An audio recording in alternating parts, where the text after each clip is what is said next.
We are bombarded with so many daily stresses. Hello, welcome to Life and Style with Zara. I'm your host, Zara Durrani. Today we're going to be taking a look at how to manage your stress in a more holistic manner. We'll be meeting with experts as they share with us their tips on how to deal with your daily stresses. Let's see what they have to say. Joining us today on Life and Style with Zara is Mr. Vincent Milardo, who is a certified hypnotherapist. How are you doing, sir? Great, and welcome. Thank you. Thank you for having us over. Now, tell us about hypnotherapy and a bit about the history. How long has hypnotherapy been around? Hypnotherapy or hypnosis has been around for thousands of years. It goes all the way back to India, China, Greece. And in Greece they had what's called temples of sleep. In India it goes back to yogis who were able to control their breath, their heart. They were able to be buried. So it's been around for thousands of years. And around the, I think it's the 18th century or so, 18 something, there's a Scottish surgeon called Dr. Braid, from what I recall. And he saw surgery being performed on individuals without anesthesia. And this was in India, I think, or China. And he was so amazed by that he brought that back to the West and started performing operations without anesthesia. So he began bringing it to the West. And then there was other people at the turn of the century. In France, there was a gentleman, Émile Coué, who was both a pharmacist and a psychologist. And he was prescribing pharmaceutical drugs to his patients. And one day he ran out of drugs and started giving placebos to the last patient. And the patient came back about a week later and said, "That was great, it worked, do you have more?" And he was again amazed and began doing hypnosis and hypnotherapy and became his full-time practice. And this was in France. And he had very incredible success with his practice at that time. And so hypnotherapy is a very powerful tool. Hypnosis is a natural state, and one can enter those levels by practicing or having the skill of hypnotherapist to guide you into that state. You were mentioning earlier that you're very interested in the power of the mind as well as the subconscious. So let's talk about that and how that can help somebody who's going through a lot of stresses in their daily lives and how they can use perhaps their mind to help get out of that stressful state. Absolutely. Hypnotherapy is first and foremost a very relaxing state, and what it does is it helps you to detach from the issue problem in that moment. So it's as if you're becoming disassociated. Sometimes people who practice meditation, which is not that easy for most people, meditation brings you in a very relaxed state as well. So the common denominator with these different types of methodologies is they have you enter what's called an altered state. A state whereby you're relaxed enough so that you're aware and suggestions can begin to be planted in the subconscious level of your mind. So you could do maybe something like affirmations or positive statements or something that you would like to achieve in your life? Yes.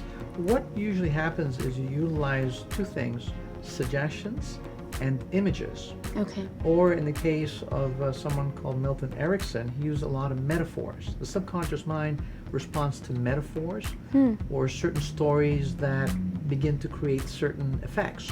So the subconscious mind is very responsive. It's a serval mechanism, a servant. Just like your body is also a serval mechanism, a servant. But what happens is when the thoughts get out of sync or they get negative or they get really depressed or really stressed, it throws off the emotions and then the body begins to respond. So the importance of the mind-body connection is very crucial to understand and to begin to pay attention to what you're thinking, what you're feeling, and to begin practicing, for example, your day. Start your day on a positive note, and your day on a positive note. And as you begin to make this habitual, it becomes easier. It becomes the way of your life. So is there something that you suggest to people like how to start your day or how to end your day? A lot of times people wake up, they're running late, they're rushing, the alarm clock is going up. Absolutely. And by the time they go to bed, they're just dead tired, they can't even... Absolutely. What do you suggest for people to do? What I suggest is this. Most people's lives are on fast forward. So I suggest in the morning practicing slowing down, even though they're wanting to rev up. but slowing down for at least 15 minutes to about half hour before you start your day. Okay. And slow down to practice either hypnosis or self-hypnosis. And then start your day in a positive note. And then end the day where you're slowing down your thoughts. Imagine as if you're driving the fast lane. Most people are always in the fast lane. And you want to switch to the slow lane. So you're shifting gears. So it's practicing the art of shifting gears, altering your state from a fast state to a slower state. That's why many times people's minds are racing and racing, or you find most people today can't seem to focus on a particular subject or even a conversation. Yes. People are very scattered easily. So learning to have a relaxed focus state is very fundamental to your well-being. Now, other than hypnotherapy, what other things can you suggest to people out there? Something that if somebody is perhaps not willing to try, or something that you think that works for you in your personal daily life, that you'd suggest to our viewers out there for stress management?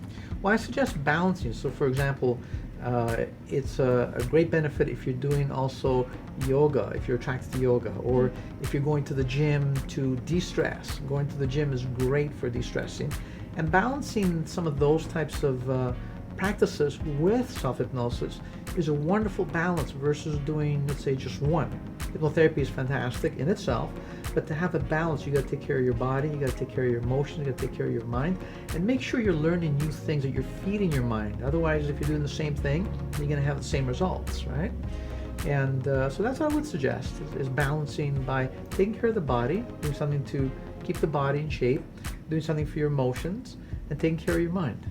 Now, other than stress management, what else can hypnotherapy be used for? It can be used for everything from changing habits, if you want to stop smoking, for losing weight, for overcoming insomnia, for sports improvement, for concentration and memory, and overcoming fears and phobias. Those are some of the issues that I help clients with. For example, fears. Yeah. I'm really scared of snakes, and I don't know how to swim because I'm scared I'm going to drown. So Okay. Is that something that you'd be able to help me out with? Oh, absolutely. So for example, the fear of snakes or the fear of drowning, I would suggest starting with one versus both those issues at the same time. If you do too many issues, the subconscious mind gets overwhelmed. But Okay. if you do, for example, one that's related, like stress and stop smoking, or stress and weight loss, then that's okay. But if you want to stop smoking and lose weight, the subconscious tends to get overwhelmed. But going back to your question, overcoming the fear of snakes, for example, I had an actual person in the film industry a while back, and they had the fear of snakes for about 15 years. Now, when they came in, of course, they had a desire to want to improve and to want to release that fear. So that's a big factor too. Your desire to want to receive the help and to want to get over it, there's got to be some of that in the ingredient. Yeah. And in her case, for example, we worked on the sessions, and by the end of the 4th session, she overcame her fear of snakes that she had for about 15 years. By the end of 4 sessions. And needless to say, she also got the role that she was applying that had to do with snakes. And there's a picture on my website of her holding, I think it's a python or a boa, one of those gigantic snakes, and smiling. So that's the power of hypnotherapy and hypnosis. Wow. And for example, the other fear of drowning, if it's something you want to address at some point, you want to be able to work towards so you can release the fear of drowning as you can release the fear of snakes. Well, fantastic. Thank you so much for joining us today, sir. Thank you.